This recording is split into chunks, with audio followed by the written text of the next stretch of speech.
bisni bi ulumi asrar. Al-Fatihah. Bismillahirrahmanirrahim. Alhamdulillahirabbil alamin arrahmanir rahim maliki yaumiddin. Iyyaka na'budu wa iyyaka nasta'in ihdinas siratal mustaqim siratal ladzina an'amta 'alaihim ghairil maghdubi 'alaihim waladdallin. Assalamualaikum warahmatullahi wabarakatuh. Alhamdulillahillazi hadana lihadza wa ma kunna linahtadiya laula an hadanallah. Asyhadu an la ilaha illallah wahdahu la syarikalah wa asyhadu anna Muhammadan abduhu wa rasuluh. Amma ba'du. Ayyuhal ikhwan, usikum wa nafsi bi taqwallah faqad fazal muttaqun.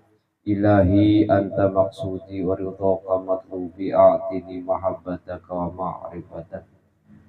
Hadratul Mukarram wal Muhtaram Syekhuna wa Mursyiduna Sayyidi Syekh Ahmad Sahibul Wafat Tajul Arifin, wasilatun bainana wa bainallah, yang mudah-mudahan Allah Subhanahu wa Ta'ala selalu menambah karamah dan keberkahan kepada beliau, agar senantiasa karamah dan keberkahannya selalu mengalir kepada kita semua sebagai murid-muridnya. Mudah-mudahan kita semua selalu bisa mengamankan dan melestarikan amalan thariqah Qadiriyah Naqsyabandiyah Pondok Pesantren Suryalaya bil barakati wal karamati. Sayyidi Syekh Ahmad Sahibul Wafat Tajul Arifin. Al-Fatihah. Bismillahirrahmanirrahim. Alhamdulillahirabbil alamin arrahmanirrahim maliki yaumiddin. Iyyaka na'budu wa iyyaka nasta'in ihdinas siratal mustaqim siratal ladzina an'amta 'alaihim ghairil maghdubi 'alaihim waladdallin. Amin. Yang saya hormati dan juga saya muliakan Persana Akang Ervan Sofian beserta keluarga selaku pemangku manaqib pada kesempatan malam ini. Yang saya hormati para masyayikhil karam, para kesepuhan, para asatidz, para ikhwan, yang mudah-mudahan Allah Subhanahu wa Ta'ala semua yang dimuliakan oleh Allah Subhanahu wa Ta'ala. Dan mudah-mudahan kita semua selalu dalam keadaan sehat walafiat zahir maupun batin.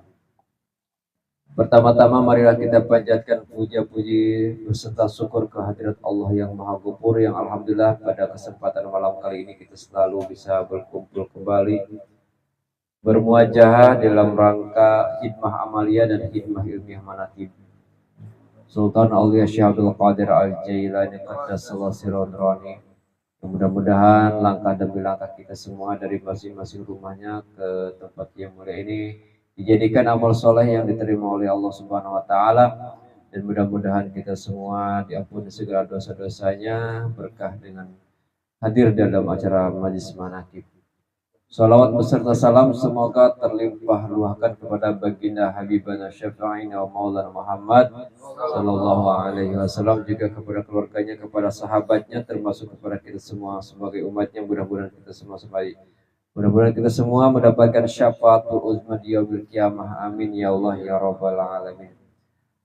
Hadirin rahimakumullah, pada kesempatan malam ini izinkan saya untuk menyampaikan daripada khidmah ilmiah di acara kediaman Persana Kang Ervan.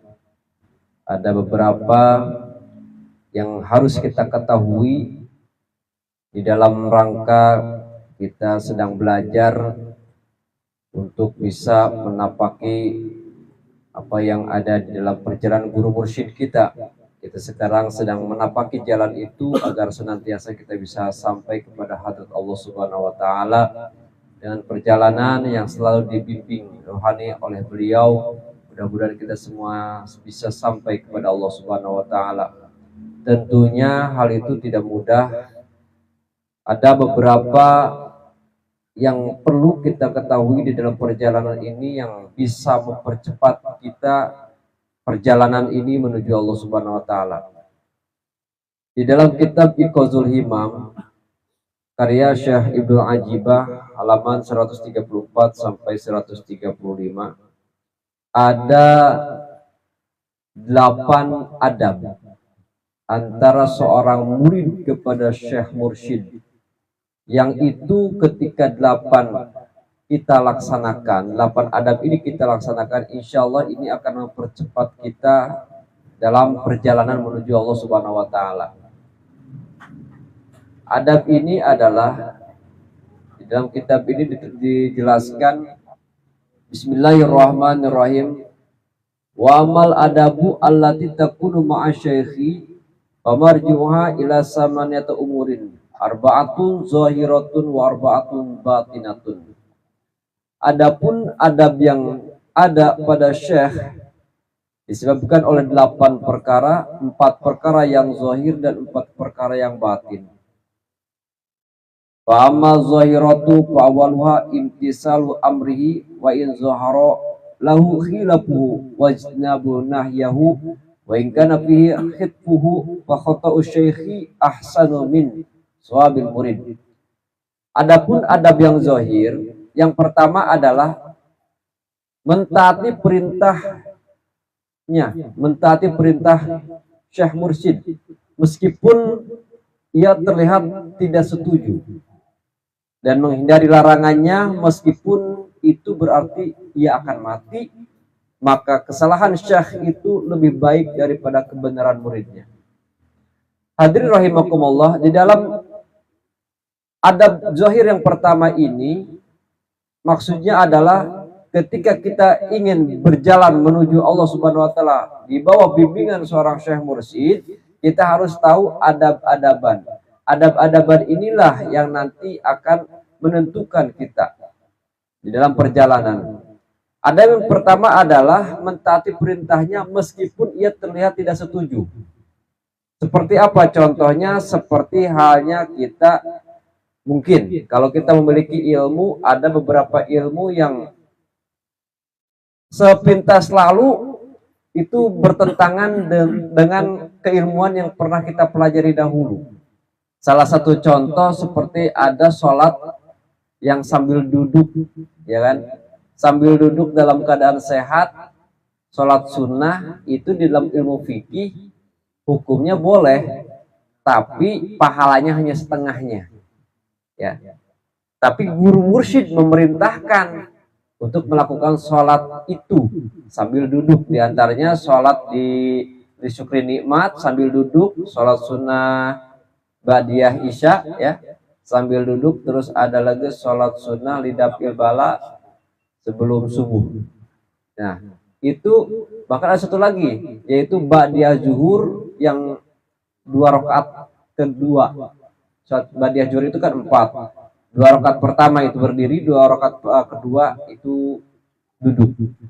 Nah itu di dalam fikih, kalau kita belajar di pesantren itu seolah-olah bertentangan dengan apa yang ada di dalam perintah guru mursyid. Maka hal itu kita kesampingkan, ya. Hal itu jangan sampai kita ketidaksetujuan itu harus dihindarkan. Kita lakukan saja perintah apa yang diperintahkan oleh seorang mursyid. Itulah adab, ya. Banyak sebetulnya adab-adaban di antara selain daripada yang itu, seperti kita kalau zikir. Kalau zikir kan harusnya ba'da sholat itu kan zikir maksurat dulu, ya kan? Zikir subhanallah 33 kali, alhamdulillah 33 kali, Allahu Akbar 33 kali. Tapi guru mursyid memerintahkan kita untuk langsung zikir la ilaha illallah. Maka kita langsung laksanakan apa yang diperintahkan oleh Syekh Mursyid. Itu adalah adab. Jika kita tidak melakukan itu, berarti kita sudah mengurangi adab. Ya, harus kita pahami ya. Ketika kita berjamaah, kita bukan menjadi imam di tempat umum, kita menjadi makmum, maka kita langsung laksanakan apa yang diperintahkan oleh Syekh Mursyid. Seperti itu. Seperti sholat duduk pun, kalau di tempat yang umum sekiranya memang kita bisa leluasa sholat sambil duduk. Tapi sekiranya ini akan menjadi pembicaraan yang menjadi fitnah, maka jangan ya kalau di tempat umum. Seperti tadi zikir juga, kalau di tempat umum jangan sampai kita pacogregan, pacengkadan, katanya udah jadi fitnah. Yang kedua, wasaniha as-sakinatu wal wiqaru fil julusi baina yadayhi fala yadhaku baina yadayhi wala yarfa'u sautahu alaihi wala yatakallamu hatta yastadiyahu lil kalam.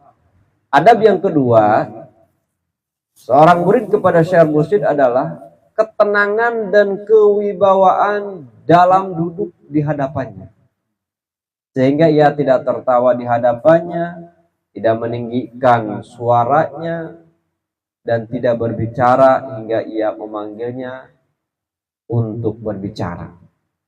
Nah, ini adab-adaban kepada Syekh Mursyid.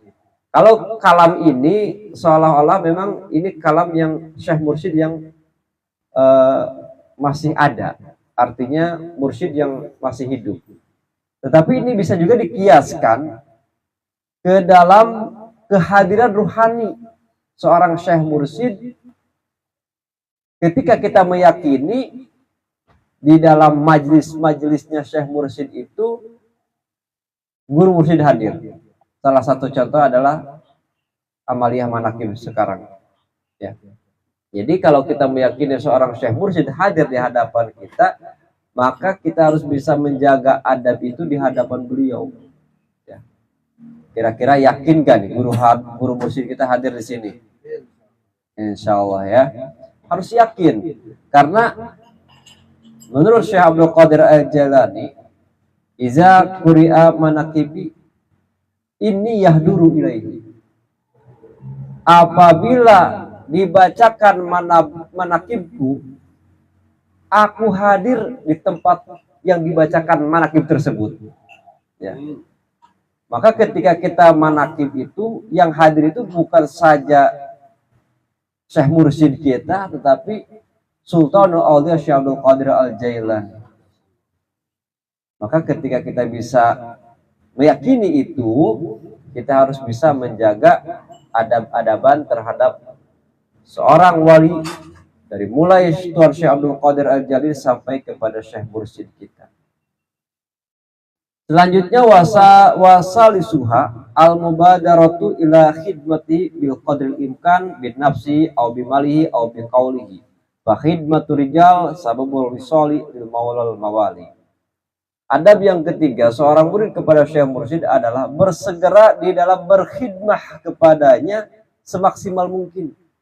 Baik dengan pengorbanan jiwanya, dengan hartanya, atau dengan ilmunya.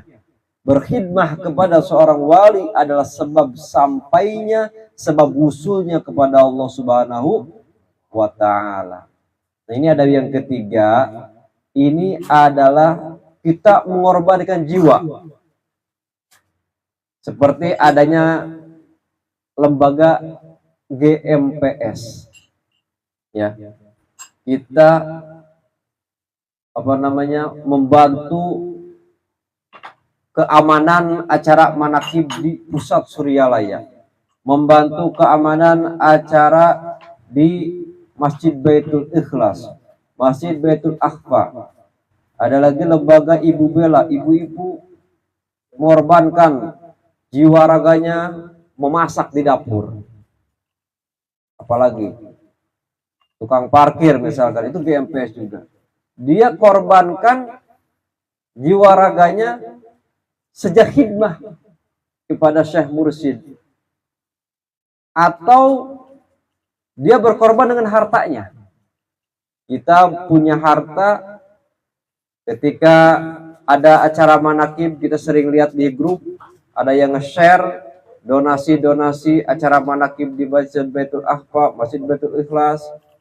Ya, ada lagi nanti donasi di pusat mungkin kita nggak tahu, tapi kita tahunya adanya donasi di Masjid Baitul Akhfa dan Baitul Ikhlas. Ada rezeki kita ikut donasi itu namanya adab yang nomor ketiga. Jadi pengorbanan kita dengan harta, tidak punya harta dengan ilmu.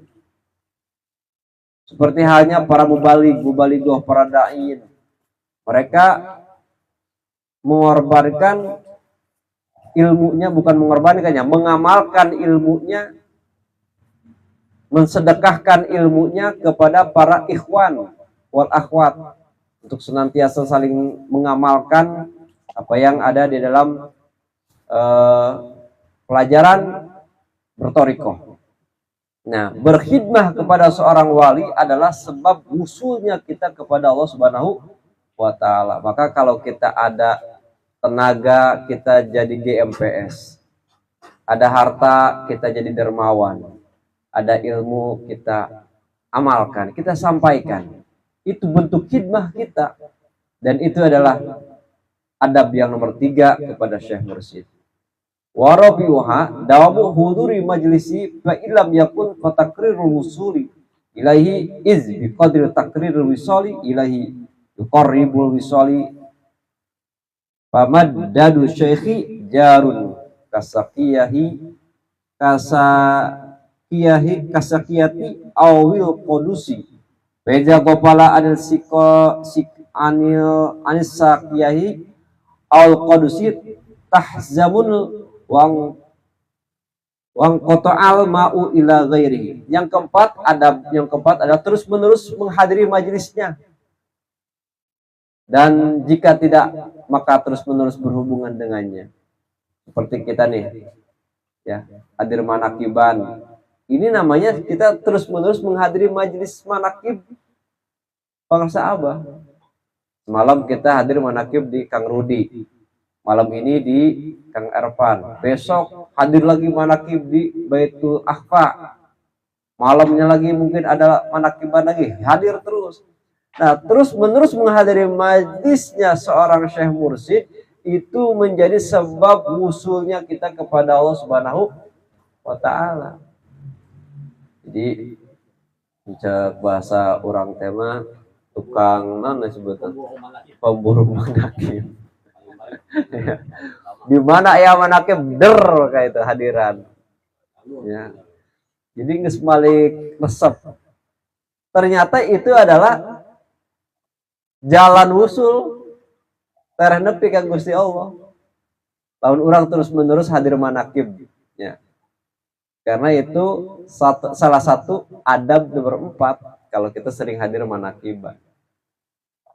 Jika tidak, misalkan kita banyak pekerjaan, ya, terhalang oleh hujan, kendala apapun, maka terus-menerus berhubungan dengannya, yaitu dengan robito. Ya, makanya dalam zikir thariqah kan ada robito. Robito itu berhubungan dengan seorang mursyid, seolah-olah kita merasakan keberadaan beliau. Merasa diperhatikan, merasa diawasi. Kalau kita selalu merasa berhubungan dengan seorang Syekh Mursyid, maka perilaku kita akan terjaga. Kita tidak akan bisa nanti berani melakukan maksiat, baik maksiat johir atau maksiat batin. Kalau kita tidak bisa merasakan diawasi oleh Allah, maka kita harus bisa merasakan diawasi oleh guru. Kamu cenama arek ulin teh maka kabogoh gitunya. Ai TikTok teh di hareupeun urang teh aya awah anom euy. Kira-kira isin teh. Ya. Jadi kabayang guru teh gitunya.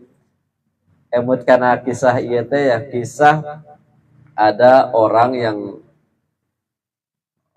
tukang zina, artinya dia mau tobat ke pengersa Abah, minta talqin. Tapi syaratnya satu, itu Abah saya mau ikut talqin, mau tobat ya izin, mau minta talqin. Tapi ada satu kebiasaan saya yang tidak boleh Abah larang ya katanya. Apa itu? Yaitu kebiasaan suka main perempuan katanya. Oh, nya atuh cek Abah teh asal ulah ketempuh ku Abah we. Jadi asal jangan terlihat oleh Abah. Nah, laki-laki ini seolah-olah wah ngeunah ieu gitu nya. Asup thariqah teh geuningan pala banu ieu mah teu dilarang gitu. Ya, panjang ceritanya seorang laki-laki ini mainlah perempuan. diajaklah ke hotel gitu ya. Pas mau masuk hotel, terlihat di depan itu ada pengersa Abah. Wah, nilai Abah di hotel RT, pindah deh hotel. Ya, pindah deh hotel. Ayo pas kadinya mah teka tempo Abah ta. Nah, terus perempuan itu dibawalah ke kamar hotel, kurang banget siap-siap arek di katanya. Ayo pas arek di eta teh katempo Abah di payunana kita diharapkeun terjadi eta langsung ngagoak, langsung bener-bener taubat harita keneh ninggalkeun kebiasaan jinahna eta. Sehingga itulah karomah pangersa Abah. Abah itu can pernah ngalarang perkara walaupun perkara maksiat kos tadi. Tapi dengan adab Abah itu luar biasa. Dengan tanpa dilarang dia berhenti dengan sendirinya. Itu karomah tadi. Ada lagi orang yang kebiasaan bangun pagi, bangun siang, sholat subuh katinggalin. Diajar ke pengersa Abah, hayang bisa sholat subuh gitunya. Hayang tadi semoga tujuan. Efeknya teh kaberangan kene. Pabeja ke Abah hampura gitu, kaberangan gitu. Tenanawan sakit juga alus Abah. Masih kene boga kaingat cenah baheula apa henteu. Keur harita mah teu boga kaingat hayang bisa sholat subuh cenah. Ayeuna mah kudu geus alhamdulillah. Geus inget ku hudang oge hayang sholat subuh. Bahkan ada satu murid nu hayang jadi mursyid dijadikeun ku Abah. Cek Abah, cek eta teh satengana adalah ya dari Jawa bahwa beliau sudah merasa sudah mungkin keilmuan dan amalinya sudah mumpuni, izin minta menjadi mursyid. Dijadikeun ku Abah mangga teh teuing Abah. Maka lamun nanya ke Abah mah perkara apapun itu pas dimanggakeun, cuman ka urang nabalikeun gitu. Harus dilihat ini Abah itu apa hikmahnya gitu. Jadi ulah mentang-mentang kieu nya lamun urang teh ngajamana jeung Abah gitu atanapi manggihan ruhani pangarsa Abah. Lamun urang nanya teh mah secara ruhani gitu nya ku Abah diheukeun padahal eta perkara goreng ulah langsung diturutan. Da eta teh cantang tuh bener gitu. Sebab orang can kapangi hikmahna. Gitunya. Itulah. Jadi harus bisa selalu berhubungan dengan seorang mursyid walaupun kita tidak bisa menghadiri majelis-majelisnya. Ya, yaitu dengan selalu terhubung robitoh kepadanya. Ya. Karena semakin sering orang berhadapan dengan seorang syekh mursyid, semakin dekat orang berhubungan dengan seorang syekh mursyid, zahir maupun batin itu akan bisa mempercepat kita sampai kepada Allah Subhanahu wa ta'ala. Bahkan mursyid itu seperti kincir air. Mursyid itu seperti kincir air. Lamun ku urang eta airna teu dialirkeun, artina lamun kincirna dieureunkeun, urang geus tara hadir di majelis manakiban, geus tara berhubungan deui dengan secara batin ayeuna mah ku robito, geus tara nyaba deui misalkan ka berhubungan dengan guru mursyid ini bisa langsung datang ke pusat yaitu silaturahmi, ziarah ka guru pangarsa Abah, geus tara ieu majelis manakiban geus tara hadir ka Suryalaya geus tara. Maka mursyid itu seperti kincir air, apabila dia sudah berhenti, sudah jarang kincir air itu berhenti, maka airnya akan mengalir kepada yang lain. Maksudnya karomah jeung keberkahan guru eta terhenti, dialihkeun kanu sajen. Gitu ya. Maka dina manakib kan minimal ulah leupas lah sabulan sakali mah gitu. Minimal eta teh. Halusna manggal peuting pemburu manakib teh ya. Wa idan taqrirul wusuli yadullu ala syiddatil mahabbah wa biqadril mahabbah. Dan juga hubungan yang terus-menerus menunjukkan ke dalam mahabbah. Jadi semakin orang terus hadir majlis manakib, semakin orang terus bisa sempat ke Suryalaya, ke Baitul Akhfa, Baitul Ikhlas, itu semakin nanti hubungan orang jeung pangarsa Abah teh semakin tumbuh kecintaan anak. Engke teh ngarasa nyaah katinggalin manakiban ka pusat, nyaah katinggalin manakiban ka Baitul Ikhlas, nyaah manakiban ka Baitul Akhfa. Ya minimal nyaah manakiban di mana aya tempat-tempat terdekat di urang. Gitu. Lamun urang geus biasa sering kieu. Ya. Mungkin karasa ayeuna ku urangnya anu geus rajin manakiban. Sakali we teh manakiban asa bete. Bener apa bener ya? Betul. Ya, betul itu. Kenapa? Karena hubungan antara urang jeung guru mursyid eta geus timbul mahabbah. Beda anu geus teresep. Artinya anu tara manakiban. Biasa wae we. Gitu. Zikir mah zikir osok, khotaman osok, manakiban tara. Jadi eta mah seperti tatangkalan anu aya tangkalna, aya daun-daunana tapi buahan. Jadi zikir khotaman manakiban itu adalah ibarat pohon yang lebat dan banyak buahnya. Ya, kali lagi, zikir khotaman manakiban itu ibarat pohon yang lebat daun-daunnya dan lebat buah-buahannya. Buahnya itu adalah ma'rifatullah, mengenal kepada Allah Subhanahu wa ta'ala. Selanjutnya yang nomor keempat, yang ada batin.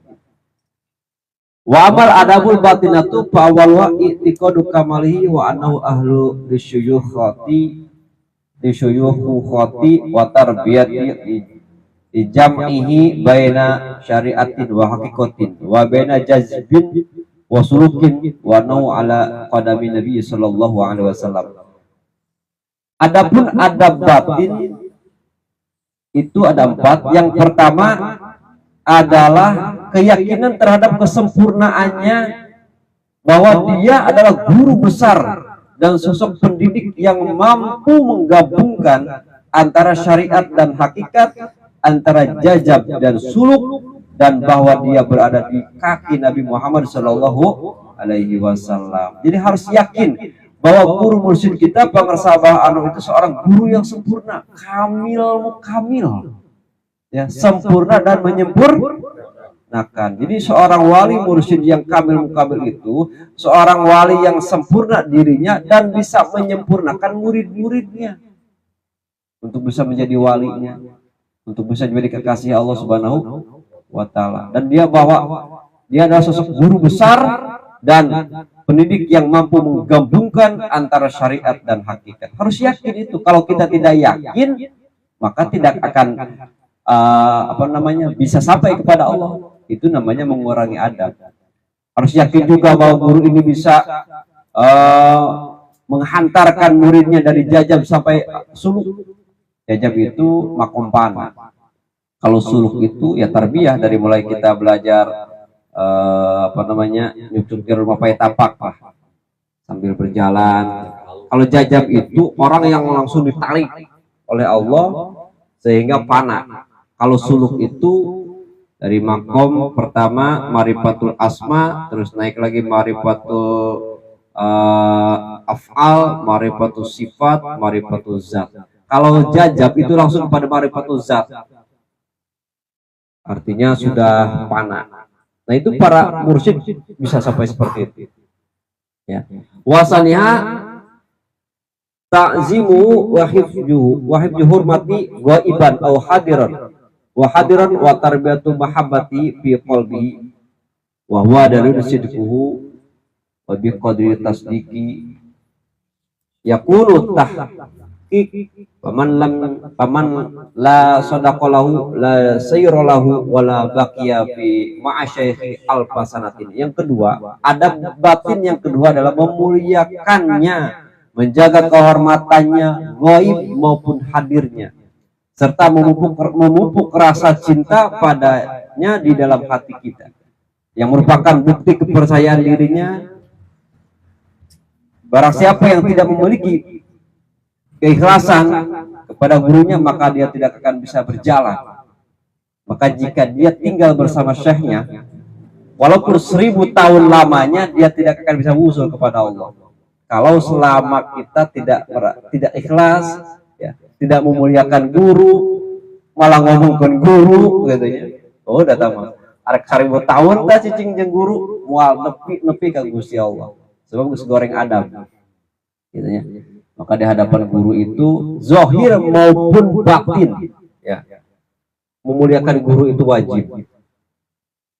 Apalagi kita ya, kita kan guru mursyid kita sudah tidak zahir, artinya gaib. Kita hanya bisa merasakan keberadaannya. Pupuk rasa cinta itu, muliakan guru, hormati guru. Lamun cenah kieu ya, lamun aya nu ngomongkeun guru urang, ngomongkeun goreng guru urang, minimal hate urang ingkar. Ya. Ulah diantep aya ngogorkeun guru urang, tapi urang mah jongjon we gitu. Hate teh henteu cek urang mah teu nyeri hate gitu ya.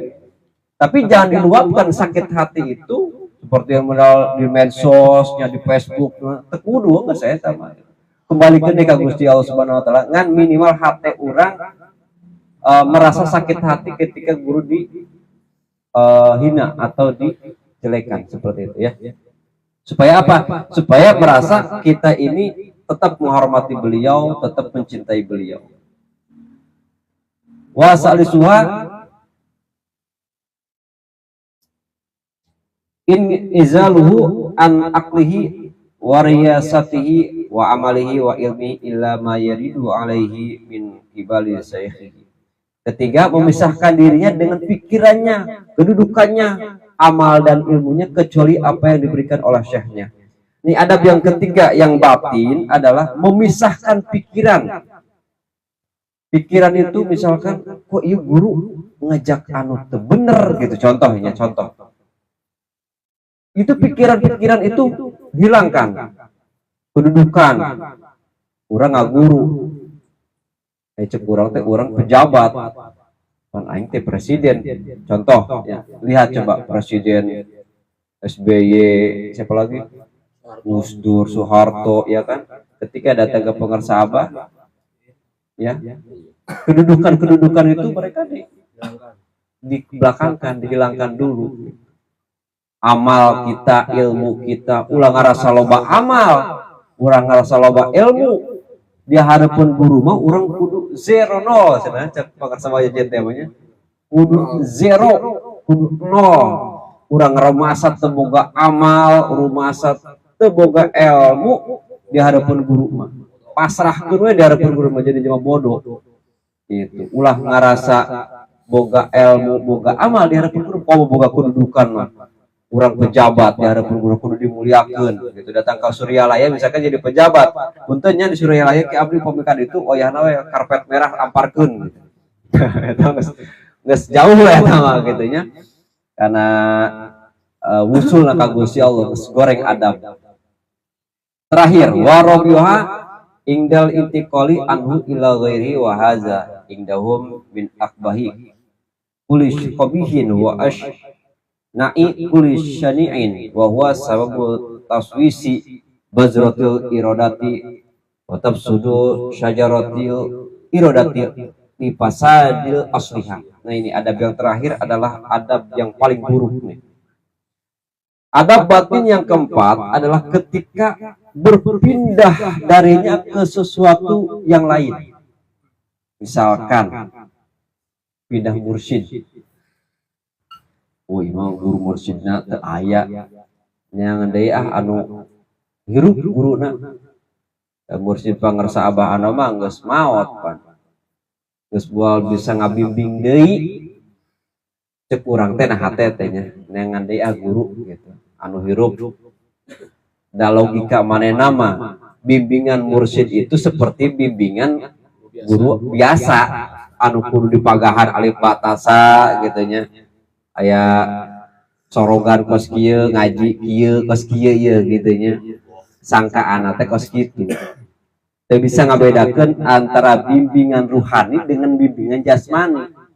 Sehingga berpindahlah dia kepada guru yang lain. Ya. Nah, menurut Syekh Ibnu Ajibah di dalam kitabnya menulis bahwa seorang murid yang berpindah ya dari gurunya itu adalah kejahatan yang paling jelek dan paling keji dari semua hal yang mengerikan. Coba kumata. Kejahatan yang paling jelek, jahatnya jeleknya, ditambah jelek yang paling jelek dan paling keji dari semua hal yang mengerikan. Dan ini adalah penyebab rusaknya benih kemauan anu tadinya tujuan hayang usul teh karena leungit ya. Begitu pula pohonnya kehendaknya akan rusak karena kerusakan pada akarnya. Jadi nganajan kayak orang buka cita-cita punten ayeuna orang cita-cita hayang bisa micinan penyakit hati, hayang bisa akhlak anu mulia, hayang usul ke Gusti Allah. Pindah guru nganggap ieu guru geus teu bermanfaat teh, nganggap ieu guru geus moal bisa ngabimbing deui, maka engke datang pindah ka ditu mah eta rusak kabeh. Akarna ge hancur. Sabda geus suul adab ka guru sebelumna. Ya. Maka dibahasakan oleh Syekh Ibnu Ajibah adalah kejahatan yang paling jelek dan yang paling keji dari semua yang mengerikan. Ya, nauzubillah ya. Mudah-mudahan orang sing istiqomah tetap hati orang manteng, yakin yang guru mursyid orang para sahabat ruhaninya selalu membimbing, ruhaninya selalu memberikan manfaat kepada murid-muridnya, senantiasa kita dijadikan murid beliau untuk bisa sampai kepada Allah Subhanahu wa ta'ala ya. Mungkin itu saja yang bisa disampaikan, mudah-mudahan ada manfaatnya. Kesimpulan bahwa di dalam kitab Iqazul Himam ini menerangkan tentang 8 adab seorang murid kepada mursyid yang bisa mempercepat perjalanan kita menuju Allah Subhanahu wa taala. Adab itu ada 4 yang zahir dan 4 yang batin. Mudah-mudahan kita semua bisa mengamalkannya. Ya bil barakati wal karamati Syekhil Mukarram Sayyidi Syekh Ahmad Shahibul Wafatajul Arifin Al-Fatihah. Bismillahirrahmanirrahim. Alhamdulillahirabbil alamin. Arrahmanir rahim maliki yaumiddin. Iyyaka na'budu wa iyyaka nasta'in. Ihdinas siratal mustaqim. Siratal ladzina an'amta 'alaihim ghairil maghdubi 'alaihim waladdallin.